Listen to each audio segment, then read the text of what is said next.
The St. Louis Cardinals signed a reliever with a lot of upside, plus the Brewers trade Corbin Burnes to Baltimore. How does this affect the power struggle in the NL Central? We'll discuss it with Josh Jacobs on today's episode of Locked On Cardinals. You are Locked On Cardinals, your daily St. Louis Cardinals podcast, part of the Locked On Podcast Network, your team every day.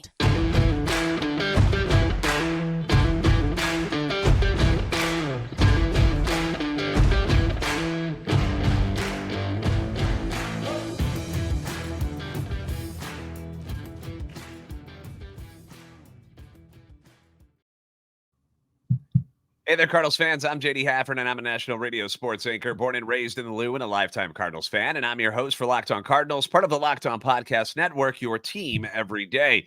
You can follow me on Twitter X at JD Sports Radio. You can follow the podcast at LO_Cardinals. Want to thank those of you who make Locked On Cardinals your first listen every day, free and available wherever you get your podcasts. We're also on YouTube. Be sure to like, subscribe, and comment when you get over there, because if you haven't seen our pretty faces, you got to come check it out. Plus, we've got some visual things that we like to throw up onto the screens for you guys. So if you like that type of show, you can find us on YouTube. You can interact with us in the comments section. Hit the notification button so you know when the new episodes are posted, because this is a show serving Cardinal Nation and giving the best fans in baseball all of the info about the birds on the bat. Today's episode brought to you by FanDuel. Make every moment more. New customers join today and you'll get $200 in bonus bets if your first bet of $5 or more wins. Got that little football game coming up here real soon that might interest you when it comes to betting. So visit FanDuel.com/LockedOn to get started. All right, first and foremost, welcome back, Josh Jacobs from RedbirdRants.com and the Newt News Podcast, joining us again today. Josh, I hope all is well in your world, sir. And I also like the fact that look at us both in our Cardinal red today. Look at Had to. It's a big day. We got Middletons. Come on. Let's go. Also got word. I don't know if you heard about this yet, Josh, but Punxsutawney Phil, the groundhog, did not see his shadow, which means spring. It's coming sooner rather than later, which is great news when we've got pitchers and catchers set to report in just 12 days down in Jupiter. And when that happens, you said the name already, they're going to have a new face that they've added to the bullpen mix, and that is right-hander Keenan Middleton. It was late last night. It was announced that the team and the 30-year-old right-hander had agreed on a one-year deal. This is pending a physical still, so it's not a done deal just yet at the time of us recording this. But my immediate reaction, Josh, was excitement, because we've talked about Middleton before, and I do want to give due credit to Bernie Miklasz over at Scoops with Danny Mac. He was the first guy I remember mentioning Middleton during the offseason, like right when things began. He threw it out there, and I was like, "Ooh, yeah, that's an interesting one." But he's a guy that just kind of fits what the Cardinals were doing this offseason, where they didn't want to go into a long-term deal with hardly anybody. Has a high ceiling. We saw him have a lot of success with the White Sox on a terrible White Sox team and with the Yankees at the end of the year. And he misses a lot of bats, which is something the Cardinals really, really were targeting when it came to the bullpen. What was your reaction when the news came across the wire that the Cardinals and Keynan Middleton had agreed on a deal? Yeah, initially it was kind of like, whoa, like Middleton. I didn't expect that one. And he was kind of off my board, and that's just a miss on me not to really consider him all off season. And he was kind of in that tier of guys that just kind of were all a group together of the $2 to $5 million relievers, where it's like, who cares? But then I looked into it, and like, it took me about 10 seconds to be convinced that it makes a ton of sense from a value standpoint. Again, it's cool. There's been no report of the number yet, but it looks like it's going to be in that $2 to $5 million range. Sub 4 ERA last year is 3.38, but then the big thing is that 31% chase rate. So he's getting guys to swing and miss at stuff. The big change he made last year, something we talked about pre-show, is he just cut his fastball usage in half. So he's a good fastball. It's mid to high 90s. But he just threw over 50% of the time. So he's cut it down to 25%. He's upped his changeup, which has a 38% chase rate on it. So that's elite. 35% on his slider, 33% on his fastball. So he gets guys to swing and miss. And that's what this bullpen's been lacking for so long. You've got Helsley, but then after that, it's usually kind of average strikeout stuff. And so I've liked that pretty much every arm they've added this offseason has at least one pitch that has an elite chase rate on it. So you might have pitch to contact guys in the rotation for the first 5-6 innings, but once you get to the 7th inning on, you're going to have guys that are throwing gas and getting guys to swing and miss, which you just need to do to compete in this game. Yeah, and it's fitting that we have our Cardinal Red on today, because I'm going to throw up onto the screen here, if you're watching on YouTube, Keenan Middleton's. I know we're getting really excited about this. So we're going to throw up his charts from Baseball Savant, which just so you know, when this goes up there, blue is bad, red is good.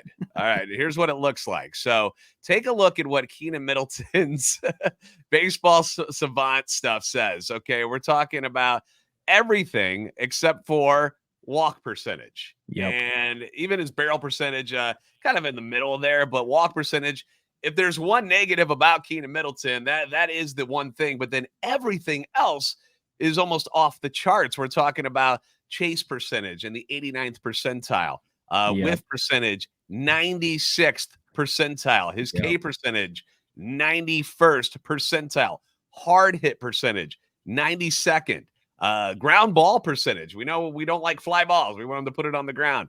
93 percentile.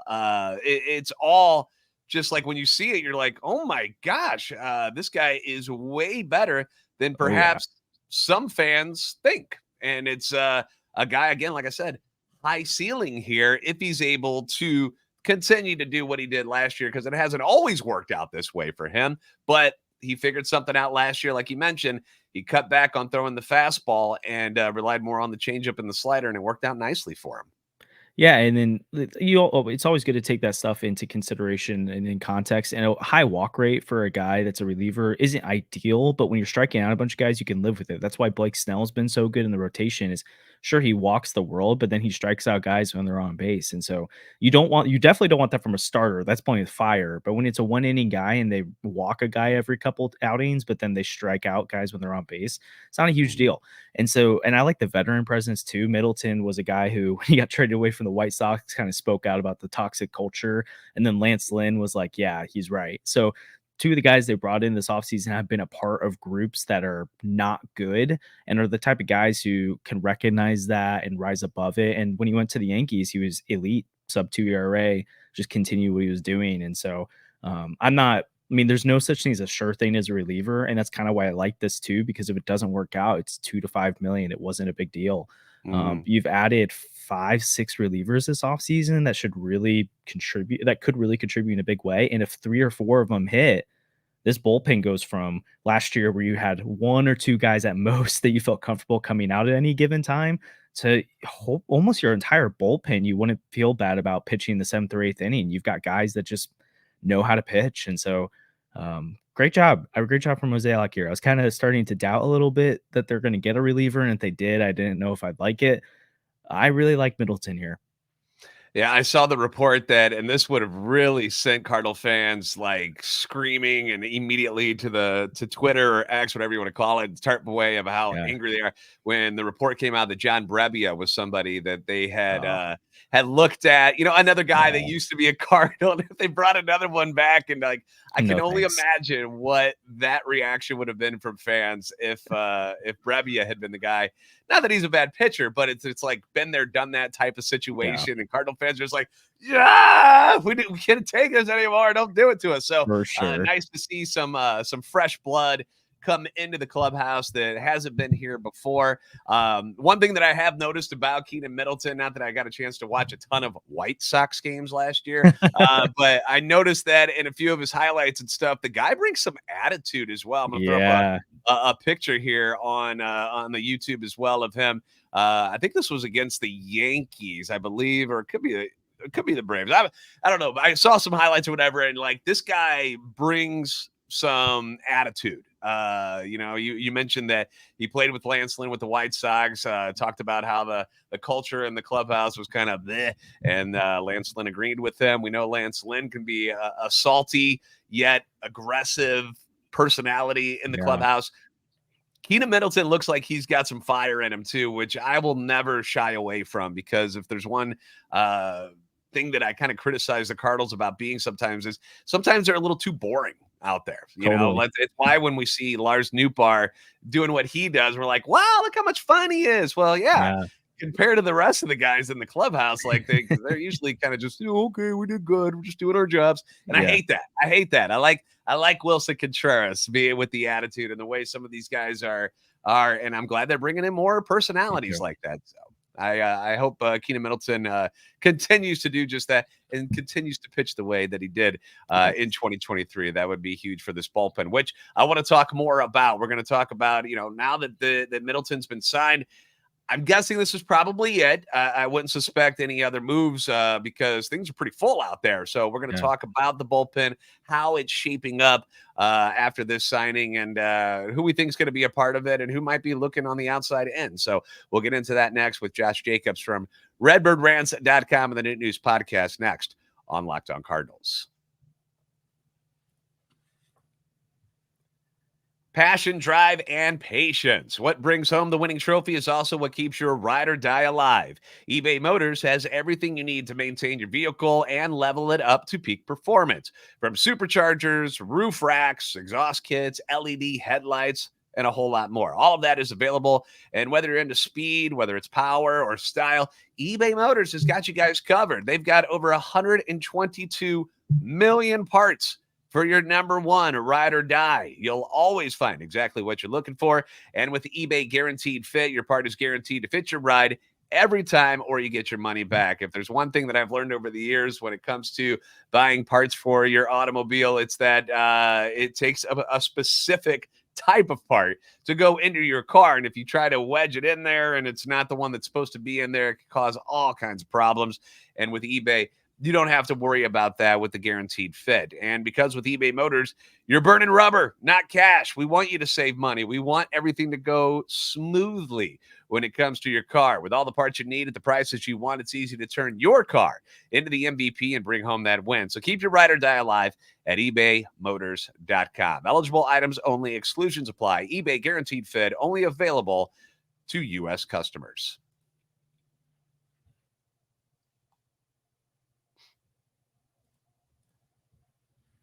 Locked On has launched the first ever national sports 24/7 streaming channel on YouTube. Locked On Sports Today is here for you 24/7, covering the top sports stories of the day with the local experts of Locked On, plus our national shows covering every league. So go to Locked On Sports Today on YouTube and subscribe to the first ever national sports 24/7 streaming channel. And thank you for making Locked On Cardinals your first listen every day. Leave your comments on YouTube as well as on Twitter, X, anytime you want. Your feedback is always welcome and encouraged. You can find me, obviously, on there, but also Josh. If you want to chirp on Josh, you can do that too. People are not shy about talking smack to us about the Cardinals on any social media platform. But Josh Jaco MLB is where you can find Josh on Twitter, X as well. So, Josh, I want to get into the bullpen, what the Cardinals have done with the Keynan Middleton signing. So now you've got a lot of right-handers who are available in this bullpen, a lot of arms to choose from. And one of the criticisms about the Cardinals this offseason is people are like, dude, they're bringing in guys I don't even know. Why can't they bring in guys we're familiar with? What happened to Hector Neris? Why didn't we get him? Phil Maton or Maton, however you said it. Why didn't we get these guys? These guys that we're familiar with, names you've heard about before.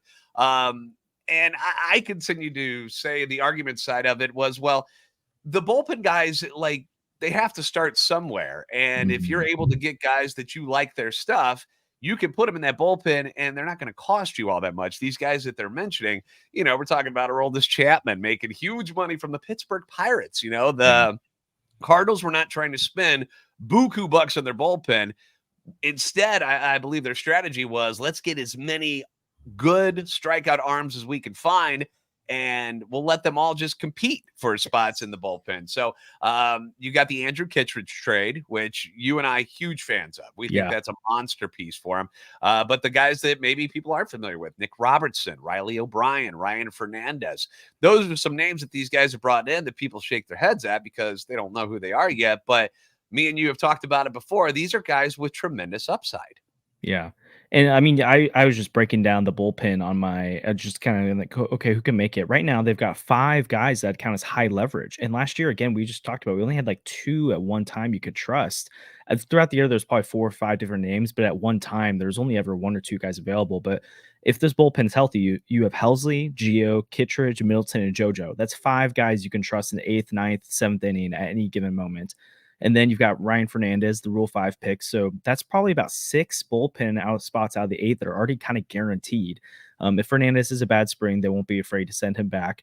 But then from the left side, you can go Liberatore or Zach Thompson and have the other one be stretched out in Memphis, or you can go John King. So you've got 4 different lefties right now you probably feel pretty good about. And then again, like you said, Andre Palante, who's been working this offseason on some new pitch mixes. So he's figuring to be a guy that you can rely on. But last year, Palante was like a 7th inning guy for you, and he might not even make the bullpen this year. Yeah. And like I'm looking, John King, Zaninga, Riley O'Brien, like those guys are on the outside looking in right now. And last year, they probably would have been the 4th or 5th best reliever on this team at any given moment. So I just love the depth they have here, and especially because the bullpen's not going to stay healthy, right? It's Right. never that easy. And so Yeah. you need guys who can move up and down. And one of the issues they had last year is they had almost every single guy. I think they only had 1 bullpen spot on opening day that had options. And so they had to, like, unless they wanted to get rid of a guy from the organization, they had to have them on the roster. Almost every single reliever they have right now outside of Kittredge, but I even think he has options, have options. So they can send them down to AAA for a season if they need to rework some things. If they overwork the bullpen one week and they need to throw some fresh arms in there, they can do the Memphis shuttle a little bit. I just love the flexibility they have. And then the bullpen's never finished. Like you get to July and they can add another high leverage guy if they want to via trade or go out and do something. So again, options. And then it's not the typical Cardinal relievers either that are like, hey, let's Matt Bauman, let's get the double play ball every time. They've got guys who can get the ground balls, but every single guy on this list can strike guys out. I love it. So I'm very excited. The rotation at time, like I look at that and it's a little more hit or miss in my opinion, but this bullpen has the potential to be sneaky good. Yeah, and that's again, and I'm going to steal a phrase from one of our guys over at Locked On Packers, Peter Bukowski, who he uses the term multiple bites at the apple is the term he uses, where they've got enough guys here where you mentioned it's depth. Sure, these guys aren't all superstars, but no bullpen is filled with superstars. No. You know, our expectations as fans is let's go get the most expensive guy, and we need 5 of them, or else we're going to suck. And it's really not that way. Like you can build a bullpen with. I mean, how many times have the Cardinals faced a team, and they bring, the other team brings in some dude in the 7th inning throwing, triple digits and has wicked slider, and you're just like, where the hell did this guy come from? Exactly. This is how you do that. Like you have to go find these prospects, and then you got to give them a chance. And yeah, none of these guys you may not be that familiar with to start, but everybody starts somewhere, Totally. and this also allows, by having these guys, it also allows you not having to push again, like like a Gordon Graceffo or a Sim Robertson or push them up into the bullpen right away. Like let them go be starters and do some stuff at Memphis and get better and grow. And so it just kind of, it makes you a little more comfortable, at least for me as a fan, that they've got a number of guys now. When somebody goes down, like you mentioned, the bullpen, they're gonna get hurt. It happens every year. It's never not going to happen. When Helsley goes down for, let's pretend, maybe 6 weeks of the year at some point, now you got some guys that you feel comfortable with and trusting at the back end of the bullpen there. And that's really what we were looking for this offseason, is that if he goes down again, that we're not screwed. Yeah. And you look at like April and May last year too, it was kind of one or the other, where the starter would finally give them enough innings. They'd get to the 8th and 9th and their bullpen was already burned, but they only had, again, 1 or 2 guys they could trust. Blown save.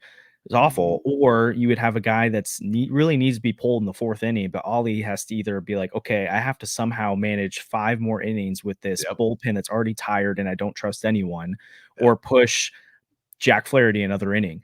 Now they have the option where they can pull Lance Lynn in the 4th inning if they need to. They can have him go 7 innings. Like they have the ability to mix and match this bullpen in a way where Ollie isn't forced to choose the lesser of 2 crappy situations.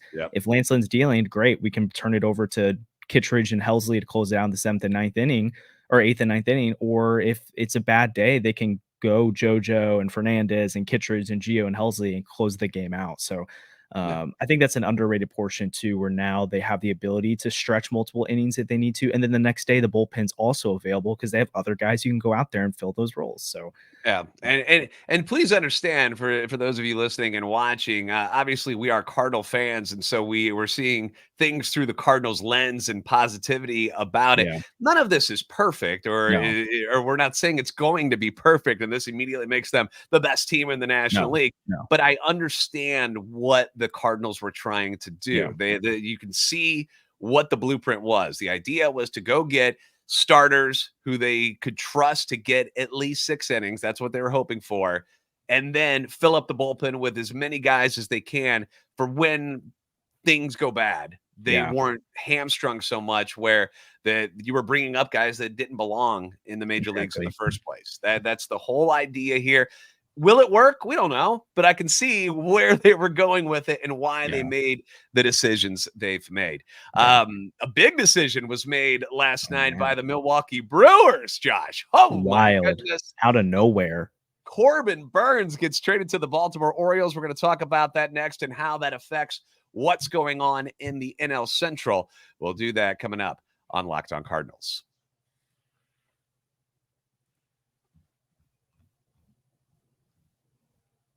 Happy Super Bowl to all who celebrate from FanDuel, America's #1 sportsbook. If you're like me, Super Bowl Sunday is all about scoring pretty much the best seat on the couch. I'm not a guy who likes to go out to a bar or anything when it comes to watching the Super Bowl. I'm more comfortable at the house, having friends over, get to make your own snacks and have some fun. You know, some people put up the betting boards and the squares and whatnot. But FanDuel, I'm telling you guys, you're going to have a lot of fun with FanDuel this year during the big game because they have so many ways for you to end the season with a W or 2 or 3 Ws because there's so many different ways to get wins. Obviously, you can bet on who you think is going to win the Super Bowl 58 between the Chiefs and the 49ers. Personally, I'm going with the Chiefs. This has nothing to do with the state of Missouri or anything. It's just the fact that I just have learned not to bet against Patrick Mahomes and Andy Reid and Travis Kelce.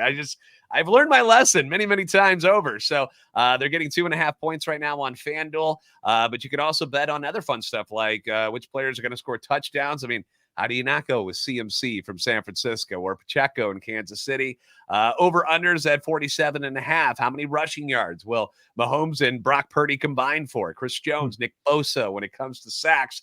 Just a lot going on there. And all of these are ways that you can win money. So new customers, join today. You'll get $200 in bonus bets if your first bet of $5 or more wins. Visit FanDuel.com/lockedon to sign up. That's FanDuel.com/lockedon. Make every moment more with FanDuel, an official sportsbook partner of the NFL.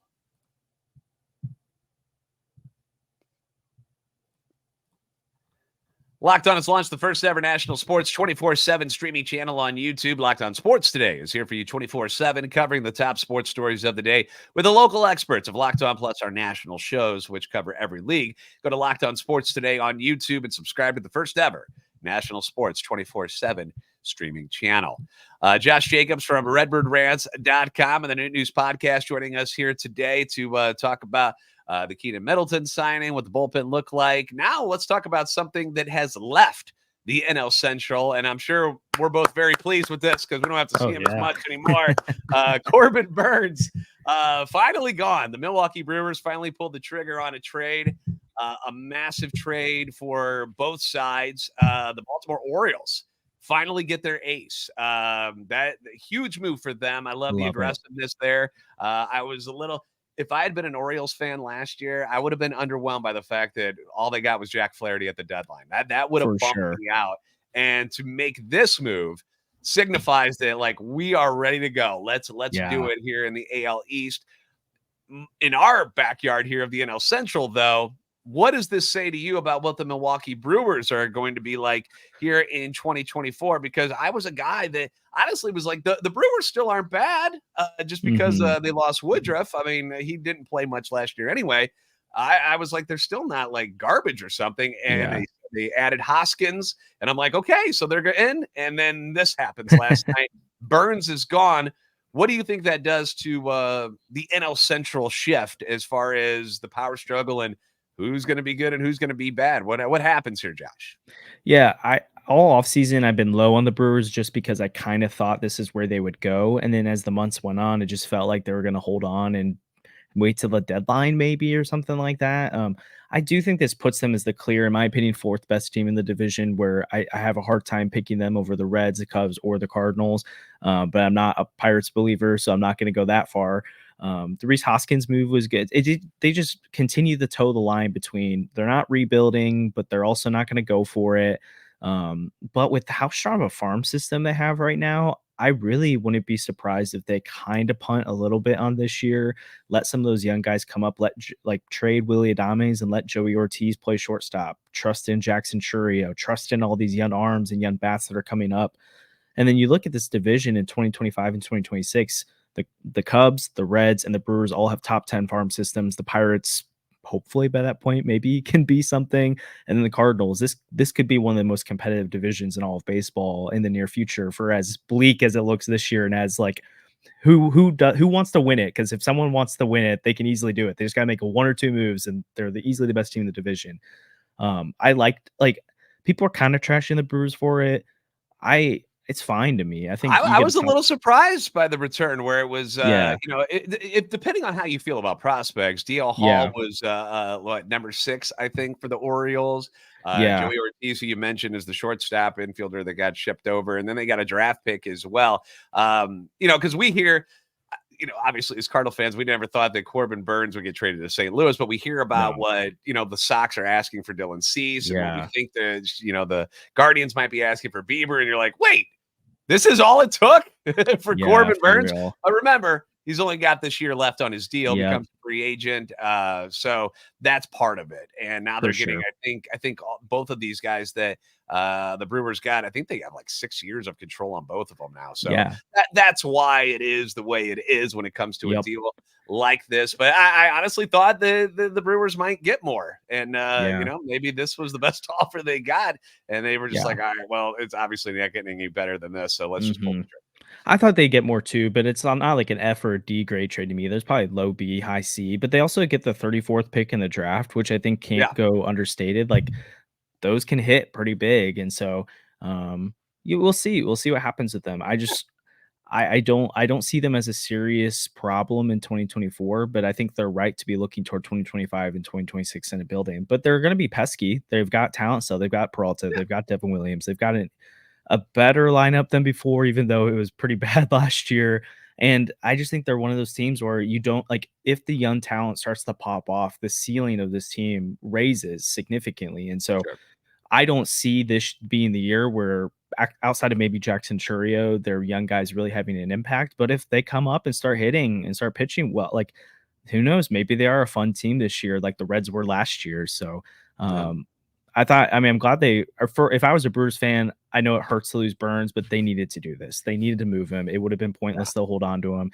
If you hold on to him in the series during the season, he gets hurt, then you get nothing for him. So I think you got to capitalize now. And as a Cardinal fan, I'm sneaky hoping the White Sox start to lower their asking price. And I don't really know who the other bidders are at this point. So I'm not saying it's happening, but man, it'd be nice.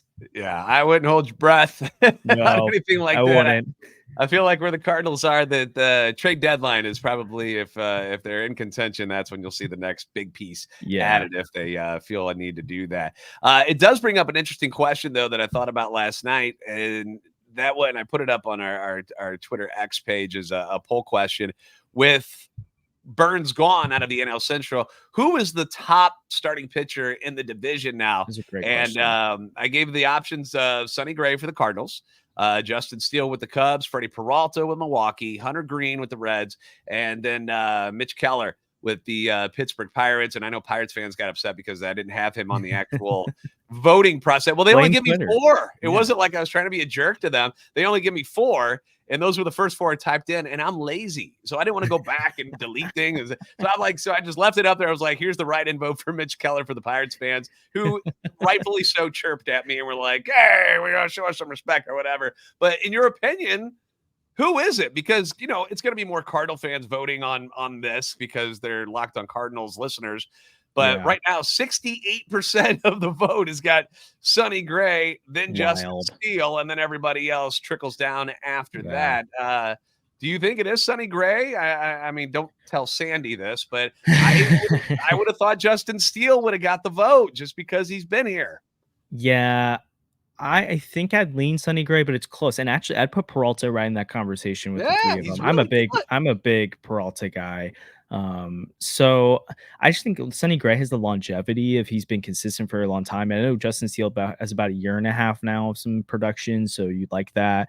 I tend to prefer right-handed starters anyways for an odd reason. I don't know why. I would probably, if I had to pick Sonny Gray, but I think if you could sell me on Peralta, Steele, or Gray, and I'd be like, yeah, that makes sense.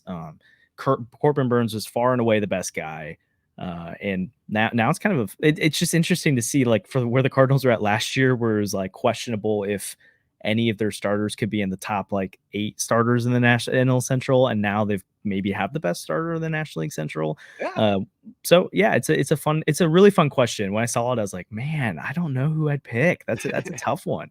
And then you're also like, man, NL Central sucks. So if this is also that, so we're just gonna leave that part out. Pitchers compared to some of the other divisions around baseball, but again, that puts more fuel in the fire of like, Mo, just one more move, dude, and you would own this division. Come on, it can be infuriating. I understand. All right, real quick before we get out of here. At redbirdrants.com. Again, if you guys are ever looking for Cardinal information and fun stuff to talk about as well, not only factual, but also opinionated stuff where it's, hey, well, who do you think are the top, 6 or 7 people to do this or that? All sorts of fun stuff, things that, you'll enjoy. I say it all the time. I start one article and then I go down this rabbit hole where I'm hours into it.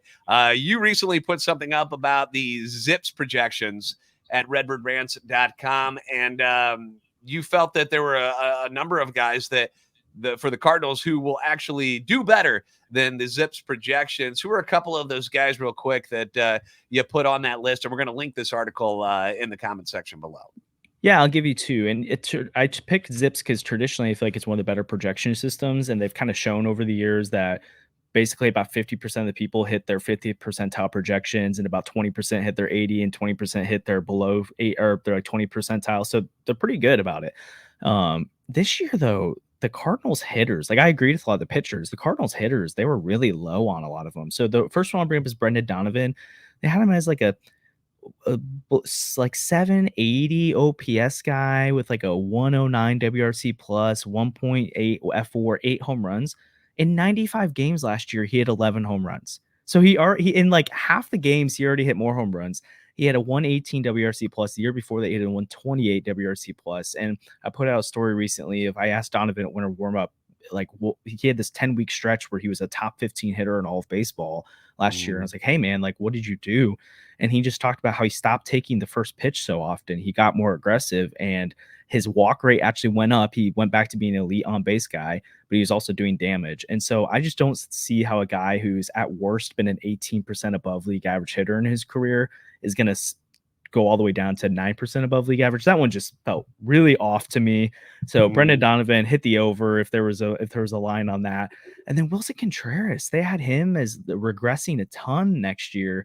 I know his batting average was really high last year, so maybe that goes down, but they had his slug coming down a lot, his OBP.